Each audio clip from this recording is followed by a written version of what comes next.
Shalom Alaikum. Dari banyak ayat yang berbicara tentang dosa, Alkitab memberikan beberapa definisi tentang dosa itu sendiri. Yang pertama, Keluaran 9 ayat 34 mengatakan, berkeras hati di dalam kesalahan adalah dosa. Yang kedua, Ayub 1 ayat 5, mengutuk Tuhan di dalam hati itu adalah dosa. Yang ketiga, 1 Yohanes 3 ayat 4, dosa ialah pelanggaran terhadap firman Tuhan. Dan yang keempat, Yakobus 4 ayat yang ke-17, jika seorang tahu bagaimana ia harus berbuat baik, tetapi ia tidak melakukannya, ia berbuat dosa. Prinsip-prinsip dosa ini telah terbukti dan terjadi sejak Lucifer, bintang timur, putra fajar itu, melakukan kudeta terhadap pemerintahan Allah yang sah. Bila mana kita membaca Yesaya 13, maksud saya Yesaya 14, ayat 13 dan 14, di sana dicatatkan bahwa Lucifer hendak naik ke langit, hendak mendirikan tahtanya mengatasi bintang-bintang Allah. Ia hendak duduk di atas bukit pertemuan, jauh di sebelah utara.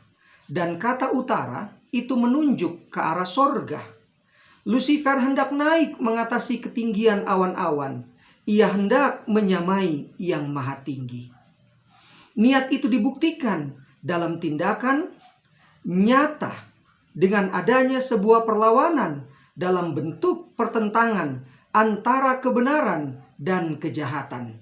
Itulah yang disebut dengan the great controversy. Dosa terjadi dimulai dengan adanya niat dan disempurnakan dalam tindakan sebagai pembuktian. Sifat dosa adalah menular dan merusak.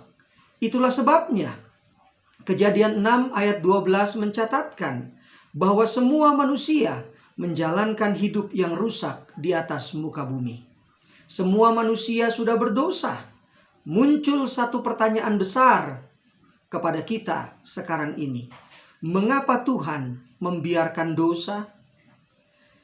Wahyu 1 ayat 8, Tuhan adalah Alfa dan Omega, yang awal dan yang akhir, yang ada dan yang sudah ada dan yang akan datang.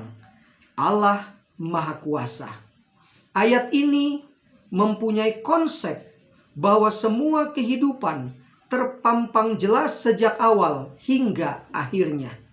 Kasih Tuhan tetap menyertai orang-orang yang berharap kepada Tuhan, yang menjadikan dosa sebagai musuh utama dalam kehidupan sehari-hari.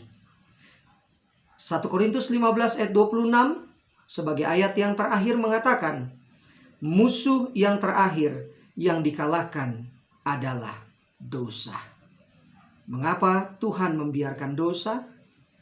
Tuhan adalah Alfa dan Omega. Dia tahu yang awal dan dia tahu yang akhir. Tuhan berkuasa untuk mengendalikan segalanya. Tuhan memberkati.